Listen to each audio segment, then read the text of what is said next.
I beat more games! Hooray! We knew it was coming. I mean, I made this into a series, but I'm still pretty proud. Today we're going a little farther than 6 to the crazy number 7, mainly because since beating the last game, I haven't really beaten a ton of games recently, unfortunately. So I figured rather than just leaving one game in the dust, I'm just gonna do 7 for this video, and we'll probably go back to our normal 6 the next backlog update video that I do. But before we get to any of that, hello, my name is Alex, aka Quality, and welcome back to the channel. So I feel like this spread of games that I beat from April to early June is probably one of the most interesting, most diverse games so far. I feel like overall I've been doing a really good job at diversifying what games I play and when, but I feel like this specific set of 7 is very interesting. It's very, very interesting. Not only are there games not just on Switch, but we jump a lot of genres, so it'll be very interesting. But we're going to start out with what I think might be my least favorite game I've played this year so far, which is a very interesting way to start out a video. Negativity. I picked up this game for a pretty penny. Right now, it's gone down a little bit in price, I believe, but when I first grabbed it, it was pretty expensive, and I am glad to have it as a part of my collection because it was very hard to find for a while, and that is Super Princess Peach! So this game went up in value around when the Super Mario Bros. Movie came out, and again with the anticipation for Princess Peach Showtime, and I mean, it makes sense. Like, this is one of the only Peach-focused kind of situations you get. One of the 2 at this point in time. However, unlike Princess Peach Showtime, which I had a good time with, I did really enjoy lots of it, this was a disaster. I have heard so many people actually say that they really, really love this game, and I can see why. There's a lot of really cute charm to it. It's a platformer, and it is actually pretty cute. You basically are customizing Peach as you go by giving her power-ups and different moves. Like, you are building Peach as you go throughout this game, making it easier, which is pretty neat. However, this game has a lot of crazy flaws. The main thing is you cannot progress in this game until you rescue every single toad. 100% completion is like the thing with this game, which is interesting for Princess Peach. Like, I don't think there's ever been a Mario game where you've had to 100% complete it in order to beat the game. But for Super Princess Peach, that is the case. That being said, though, having to find all the toads does kind of add some cool puzzle elements to all of the levels to kind of break up some of the platforming and using Peach's abilities with her magical umbrella. You also get some Perry lore that apparently, I'm not going to spoil it, it's pretty intense, but yeah, it's wild. The environments are really cute and colorful, and the music is actually kind of a bop a lot of the time. I'm pretty into the soundtrack of this game, actually. It's shocking. It's absolutely shocking how okay the music is, but it's sometimes the platforming felt very good and sometimes the platforming felt very bad.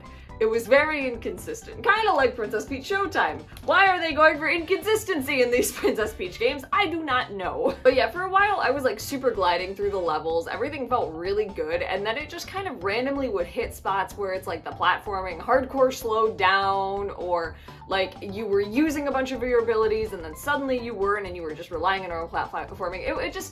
It was very strange. It was very, very strange. Speaking about Princess Peach's abilities in this one, because I feel like this is the big point of contention with this game, right? Is because in this game, Peach uses her emotions to fight, such as anger, sadness, joy, and I don't remember the other one. Chillness? Is it chillness?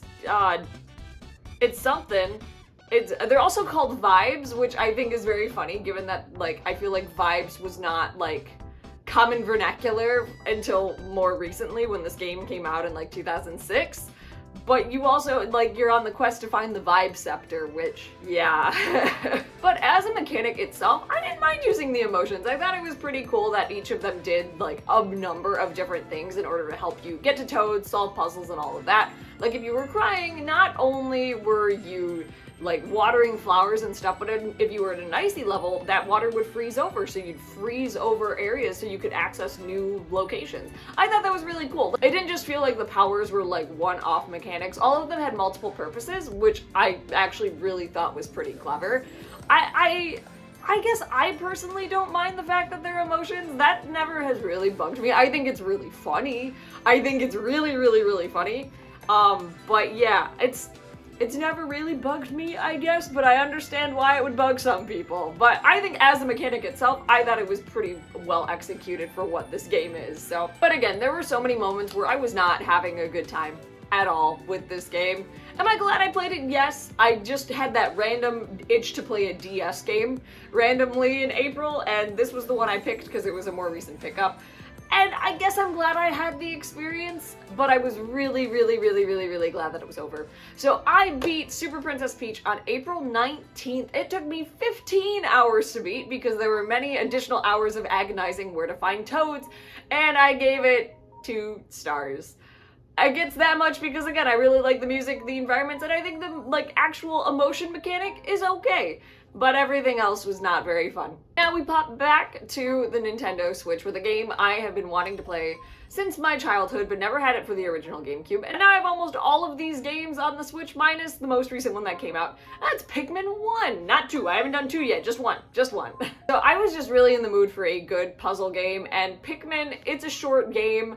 I've been wanting to play it for forever. I love Pikmin as characters, so I said, let's do it. And I am sold on this series 100%. 100%. I have been missing out on so much by not playing Pikmin all of those years, and I'm so glad that I finally can play all of them on Switch. So being the first in the series, Pikmin 1 was definitely experimental in comparison to later titles to come, with it being so short and on a very strict time cycle. I feel like Pikmin 1, especially in comparison to what I've seen of other Pikmin games, is very heavily focused more on puzzles and time management versus the others, which again, I haven't played the others. Pikmin 2 is coming next. It's coming next probably pretty soon.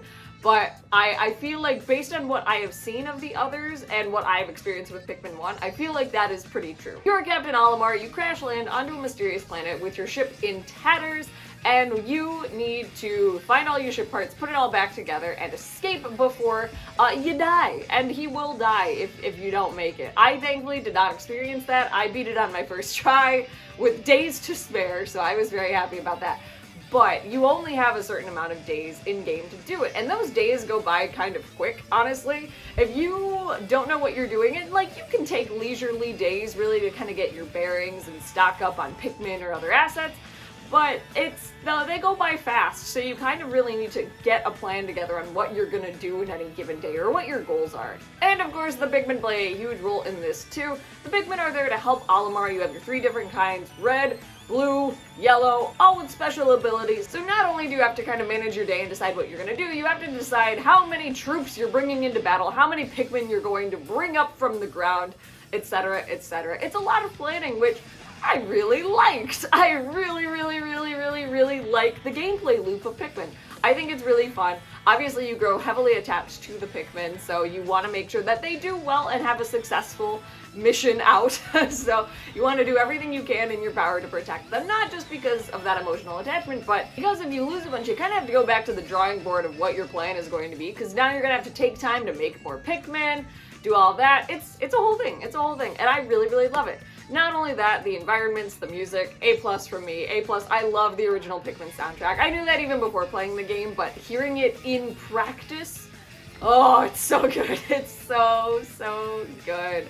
This game is just overall charm, and while I wish I could have experienced it on the original GameCube because it has that kind of a vibe around it, I'm very glad that I was still able to have a similar experience with it on the Switch. And I mean, these HD ports run beautifully from what I have seen.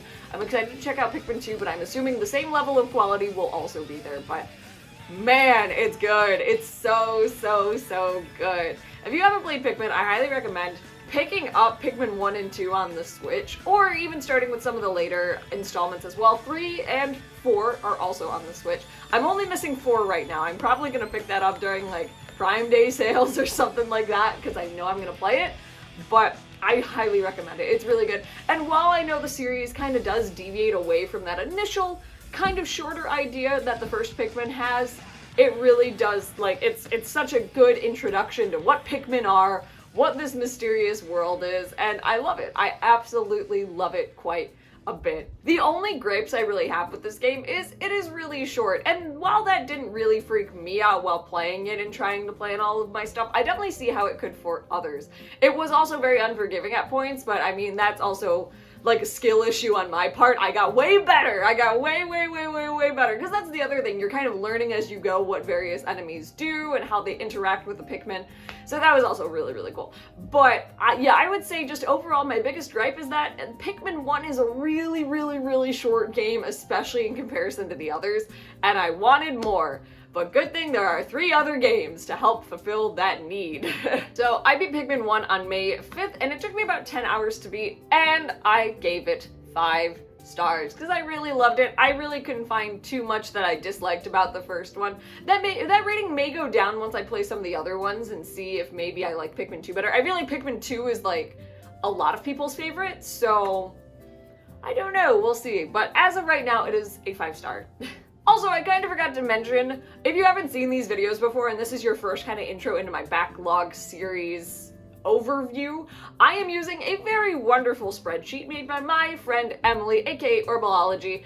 It's wonderful, it's a great way to keep track of your backlog, and I'm going through my finished tab because you're able to rank the games and put in all of this other information that I find really helpful. So I've been using that for my backlog this year. I will link that as well as her channel in the description if you want to know more about the spreadsheet and maybe pick it up yourself. It's free. It's a free resource and it's awesome. So thank you, Emily, once again. This next one is kind of a weird one to talk about the channel because I already talked about it a lot last year because it was my favorite game of 2023, even though I hadn't finished it. And that is Baldur's Gate 3. I love Baldur's Gate 3, but yeah, I didn't finish it in 2023. I was really close. I hit the same fatigue a lot of people do with Baldur's Gate as you get to Act 3 and you're like, uh-oh, there's a lot to do. And I definitely hit that. I got very overwhelmed once I got to Act 3, despite like several months of non-stop Baldur's Gate playing. It took me a little bit to get back into it, and I was kind of bummed at that fact, and I'm glad to know it's like a universal thing for a lot of people, but I was still really bummed. And it's not really anything the game did, it's just you're in Baldur's Gate. The end is nigh. You know the end is nigh. And I think sometimes I get this way, not so much now, but especially as a kid, when I got close to the end of a game, I would stop playing because I didn't want the game to end, which was very counterintuitive. But I definitely kind of felt that a little bit with Baldur's Gate, which was very interesting. Plus, again, overwhelmed with the amount of side quests, additional characters to talk to, a bunch of stuff. But regardless, I ended up finishing it, and I can still safely say it was beyond my favorite game of 2023. I adore Baldur's Gate 3. I love the characters. I love the story, the music, the atmosphere, and just all of it. It's beautiful. I really do believe it being one of the best games I've ever played. Some of the other more specific reasons why I love it so much. The combat I think is really fun. I'm a big fan of D&D, and I love how it still felt like a video game, but you had that same kind of similar tabletop experience with rolling the dice, how a combat was carried out.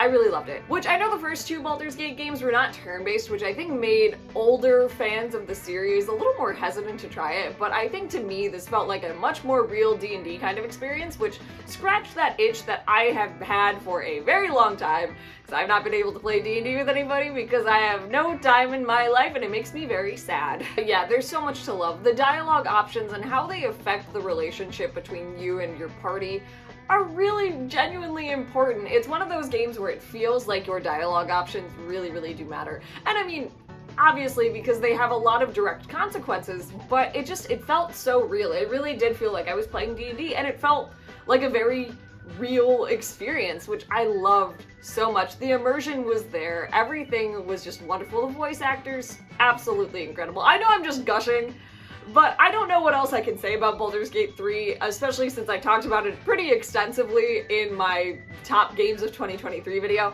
But just having finished it was such an incredible relief where I was like, I've seen the end. I've done it. I finally done it. I did everything I wanted to. Well, not everything.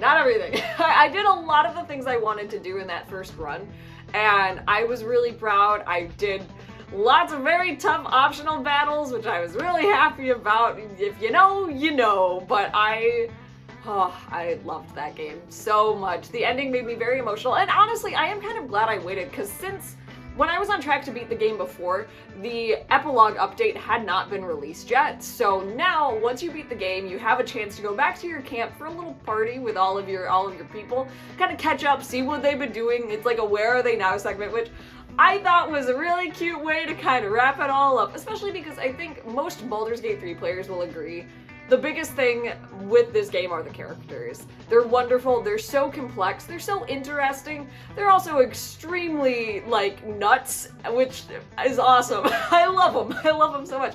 So being able to kind of, like, go back, talk to them, see what they've been doing is just, it's really, really wonderful. I'm really happy. It's just a nice way to kind of wrap up your adventure. But again, I highly recommend Baldur's Gate 3 if you haven't played it. Or if you're interested in, like, learning a little bit about D&D, or kind of wanting to experience what D&D feels like, even if you might not have the resources or the time or anything like that to fully experience D&D in person, I really do feel like Baldur's Gate 3 is a really good introduction to the world of Dungeons & Dragons. Not every single mechanic is going to line up exactly with what you're going to do tabletop-wise, but I really do think to spark that interest, it's a really good introduction. So there you go. I love this game. Nothing has changed since the last time I talked about it. So I officially beat Baldur's Gate 3 on May 6th, and it was my longest game that I've beaten so far, coming in at 129 hours, and I give it 5 stars. I will be replaying this game very soon. The urge has 100% been there, because I've been kind of in like a very fantasy kind of zone recently, so I'm kind of thinking maybe to get me out of my gaming slump a little bit, I might need to start a new Baldur's Gate 3 file and see where we go from there. This one is a really unique experience. I ended up picking this game up at the Detroit Retro Gaming Show. It's a little indie title that was made for the Game Boy, and it is A Cat and His Boy. I adored this little gem. It's a very, very short experience. I believe it was made for a game jam a few years ago, but they released a physical Game Boy version of it, so I played it on my Game Boy. And I'm so glad I picked this up. One, I love supporting indie devs, especially those that are kind of local to me. I feel like I don't know of a lot of Michigan indie devs, so if you're out there, let me know. I'd love to know what you're working on. But it's a very short, cute experience about dealing with giant life changes. You are a little black cat named Midnight who is trying to help your human through a really, really tough time in his life by just trying to cheer him up and find ways to make him feel a little bit better, which is just an overall really, really sweet premise. This game is very cozy and also has a lot of different gameplay styles in it. There's a boss battle at one point in time, you're going through the game collecting things, there's like a little mini game kind of situation, and platforming. There's a lot going on in this game, and it's really cute for being like a 30-minute experience, and it's really, really adorable. And I love really short and impactful games, and I think this one really nails it on the head. It is coming to Steam. It's out on itch right now, and I don't know if they have any more physical copies of it. I'm really glad I picked this up. It's wonderful. It's super wonderful. But yeah, I don't really have much else to say about this one. Again, it was a really, really short experience, and I would love to see this idea fleshed out by the devs even a little bit more, but I think they're moving on to even bigger games, which is also really, really exciting. The fact that this game, which feels very complete, of like a very completed experience for how short it is, it's pretty cool. It's pretty cool. And again, the art style in the game, it's traditional Game Boy art style, but it's so cute, and you can feel it. You can feel the coziness, you can feel the good vibes. Really, really enjoyed this game. So I beat A Cat and His Boy on May 9th. It really did only take me 30 minutes or less. Even, it might have been a little bit less, but I still give this game a hearty 4 stars. It kind of, if I could do half stars, I would probably give it like 3.5, I guess, but I'm giving it 4 because, again, I like to support the indie devs. I think it's really cute. A good message, a really, really good message. I love games with cats. There's a lot going on here. Of course, I just, again, wish it were longer. I wish it were longer. Given the nature of it, it's not going to be, but that's just kind of how I feel. I wish there was even a little bit more in this game just to make it even a bigger experience. Speaking of bigger experiences, this game destroyed my soul. This game has been in my backlog for a few years now, and it's a big gaming milestone that I've missed. I think it's a lot of people's big favorite game, or it's a game that you say the title of there and they're like, oh yeah, that game screwed me up. And that is Nier Automata. my first entry into the Nier series. I have never played any others, and I picked this up for Christmas a few years ago, I believe. Very, very, very, very much so in love with this game. And I will say, if you haven't played this game and you only have a Switch, this is a good Switch port. I rarely experienced anything. Actually, I don't even think I experienced anything happening in the game. Like, no frame drops, nothing. It worked beautifully. It looks beautiful on the Switch. Like, again, don't skip over this just because you don't think the Switch isn't powerful enough to handle this one. I found that Nier ran wonderfully on the Switch. But yeah, anyways, this game absolutely goes into the bucket of games that have screwed up my life for several days after finishing it because it's the only thing I can think about. Nier Automata is a beautifully crafted experience that not only deals with the idea of a world after humanity, but several moral and philosophical issues that I was not ready to experience, but this game made me think. This game made me think a lot. You, for the first part of the game, are playing as 2B, an android tasked with defending Earth from this machine force that was brought about by the aliens that invaded Earth and sent all of the humans to the moon. It's, like, I love sci-fi premises, and this one, I thought it was cool that we're just kind of being dropped off in the middle of a conflict. That is literally how the beginning of the game starts. You are just shoved in, like, all right, see you, find out the mechanics on your own, you fool. And that is how the beginning of this game works. You are thrown into combat immediately, and if you die, you have to start all the way back over until you get to your very first save point in the game. I love that. I absolutely love that. I can see why some people would really not like that. I think that's a very unique and very immediately immersive way to put yourself into a game. I think that's so cool.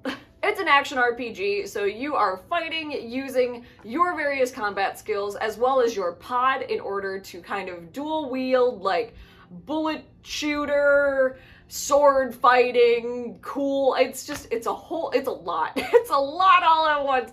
But man, is the combat fun! There is never a dull moment in the combat in this game. Like, you are constantly doing something. And I really, really, really love that.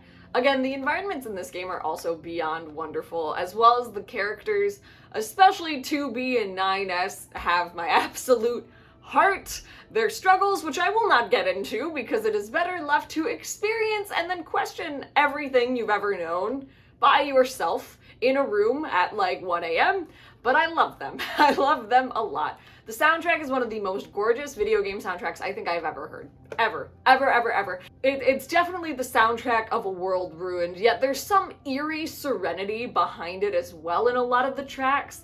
It's, oh my gosh, it's so beautiful. It really just further pushes the idea that the environments are visually giving you. Like, you feel like you are there. You feel like you are in this ruined world, and it is, wow, it is beautiful. Like, talking about this game just reminds me how impactful this game is. I did mention a lot of the philosophical aspects, which again, I don't want to get too far into because I really do think that this game is so much better experienced by yourself. You need to play this game because it really does, it's very thought-provoking, and it doesn't shove it down your face right away, in my opinion. It kind of sneaks it in where you kind of start to see the hints of these ideas just by talking to random NPCs in the various locations and doing side quests. That's what really expands not just the world of Nier Automata, but it also expands the bigger ideas that the game is trying to tell you. So once you get into the final portion of the game, which I'm talking about the final portion of the game because this game has multiple different endings, the main final portion of the game, it really does start to make a lot of sense, and you really start to reflect back on different ideas that you've witnessed throughout the game. This is kind of maybe more of a spoiler, not necessarily about story details, but how this game works is there are 5 main endings of the game that in order to fully beat the game, you have to beat all 5 endings. That you'll figure that out when you play the game for yourself, but even those subsequent playthroughs, which again, I'm not going to explain how they deviate from one another because better left experienced, that's another instance where you see some of those recurring ideas or you see them from a different perspective and it makes you think like, oh, nothing in that first playthrough that initially made sense make sense anymore, because now I have all these different ideas, these different perspectives. I'm seeing all these different kind of hints about the world and what's really going on. Oh, I love this game! I love Nier Automata. Seriously, this is one of the best games I have ever played, and it has absolutely made it into the list of my top favorite games of all time.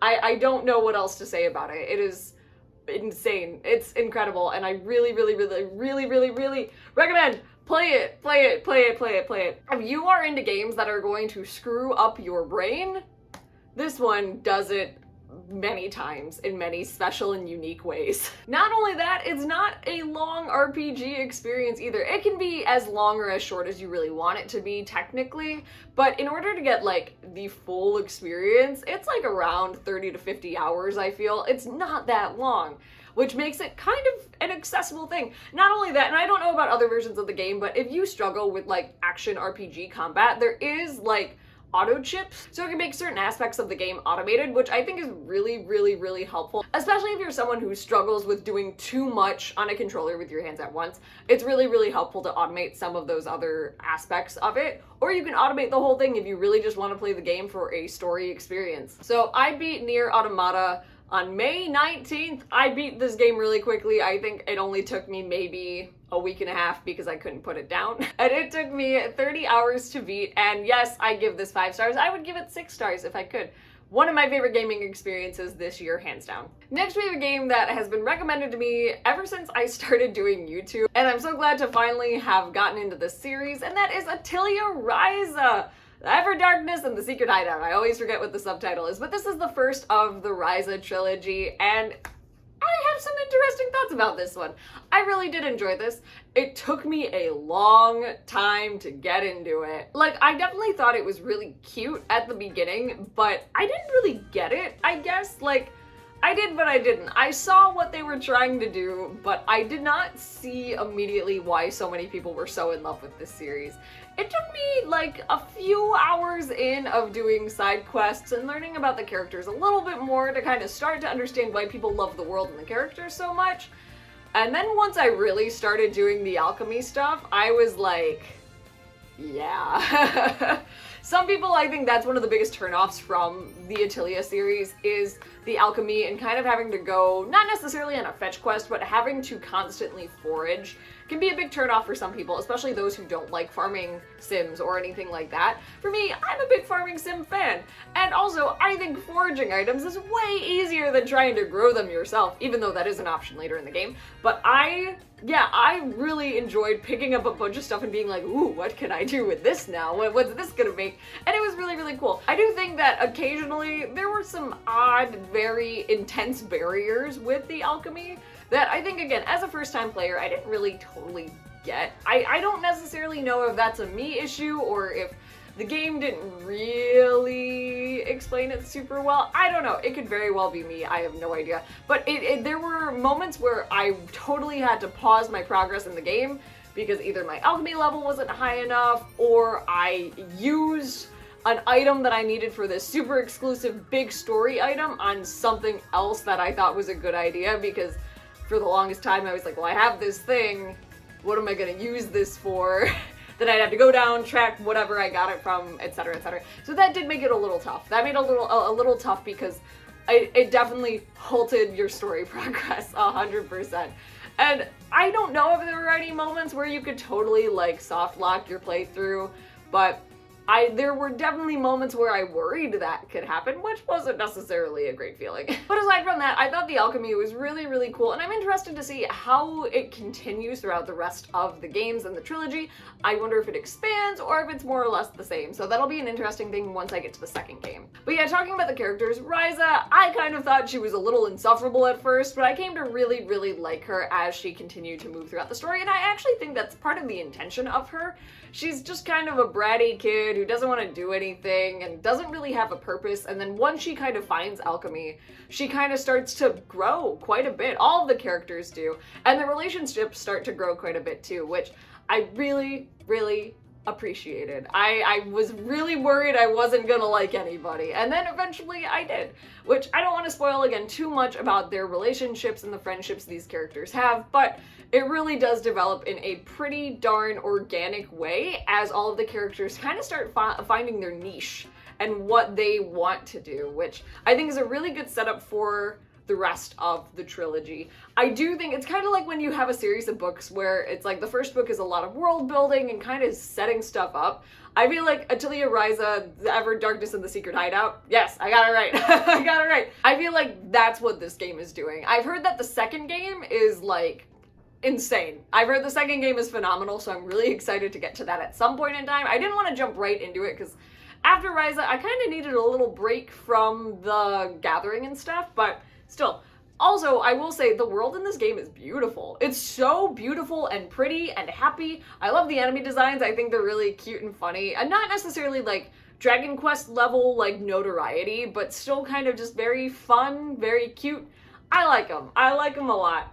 And yeah, music, pretty darn good. Nothing stands out as being too super memorable except a few tracks, but still pretty dang good. Overall, I thought Atelier Ryza was a pretty good experience. Not my most favorite, but I am very excited to get into the rest of the series because I have heard that it gets way, way, way better. That all being said, I beat Atelier Ryza, Ever Darkness and the Secret Hideout on June 9th, and it took me about 25 hours to beat. This is one where it's kind of a long stretch of time that it could take you to beat this one, depending on how fast you go through it, how much alchemy you actually do in the game. I feel like I was kind of in that like median to lower aspect of it, but that might just be me.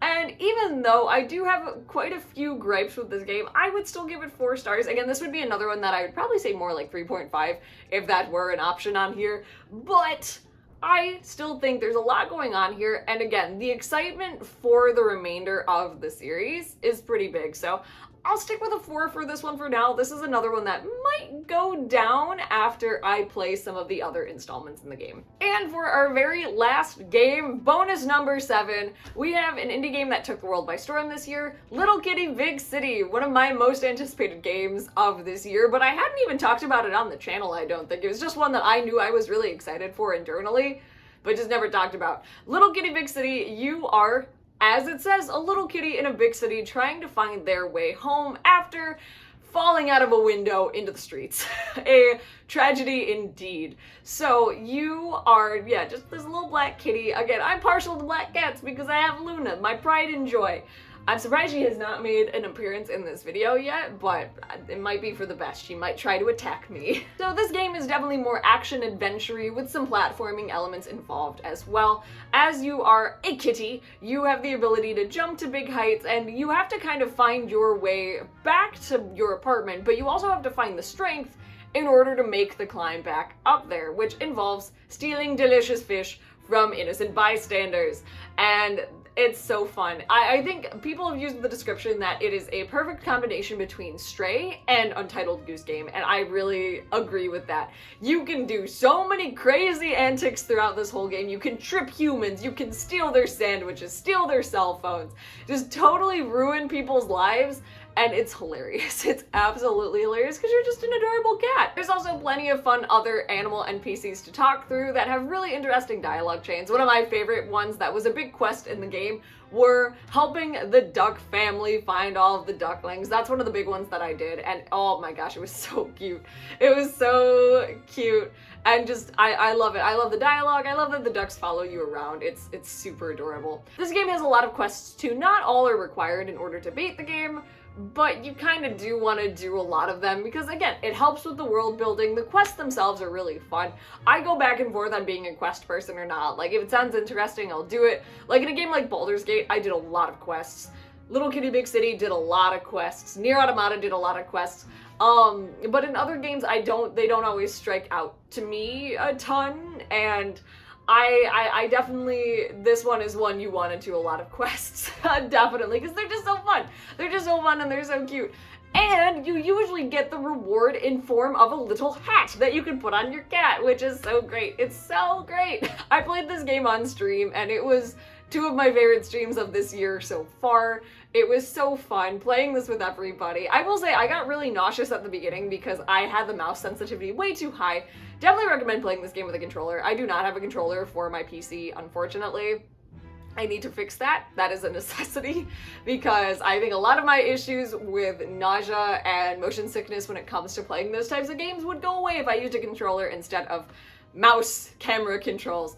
And that was my issue with this one, was the mouse sensitivity was just way too high. Over the first 20 minutes or so, I definitely felt like I was gonna get a little sick, but once I turned that down, everything was fine and great, and I had a wonderful time. This game is a shorter experience, but there's so much in the post-game that if you missed any quests during your initial run-through of it, you can go back and do them. If you want to just explore the city and continue to cause mayhem, talk to the characters, you can do that as well. I really recommend picking up this game. It's an indie standout of the year 100%. And it's so much fun. It's so much fun. So Little Kitty Big City is the last game that I've beaten thus far, and I beat it on June 13th. It took about 4 hours stream time to beat, and I gave this one 5 stars. It was such a cute and fun experience, and it's one that I will never forget for this entire year. Definitely standout release of 2024 for me. And there we have it, 7 more games that I have beaten so far in 2024. That puts our total up to 19 games. Wow, that's nuts. That's super nuts. I don't know if I've ever beaten that many games at this point of the year. We're past the halfway point of the year, so I feel like 19 games is a pretty big accomplishment. As I kind of mentioned, I'm definitely going through a bit of a gaming slump right now, which is not fun. I don't like that. I've been kind of spending a lot of my time split between gaming and reading, which has been really nice, but gaming has been really hard recently, so I'm kind of hoping that maybe once I get into some other games, it'll kind of propel me out and we'll kind of get back on track. Summer is usually a little hard for me with games, especially this one because it's so busy. But hopefully I'll have another update for you all very soon, but not too soon as to not flood your subscriptions feed with all of these videos. But if you liked this video, maybe consider giving it a thumbs up. I'd super appreciate it. I'd love to know what you think about this backlog series. It's one of my favorite ones to make. And I've been having a blast doing these this year. It's been so fun to talk about all the games I've been playing. And yeah, if you're not already subscribed to the channel too, I mean, maybe you could consider subscribing. That might be really nice. I'm just saying.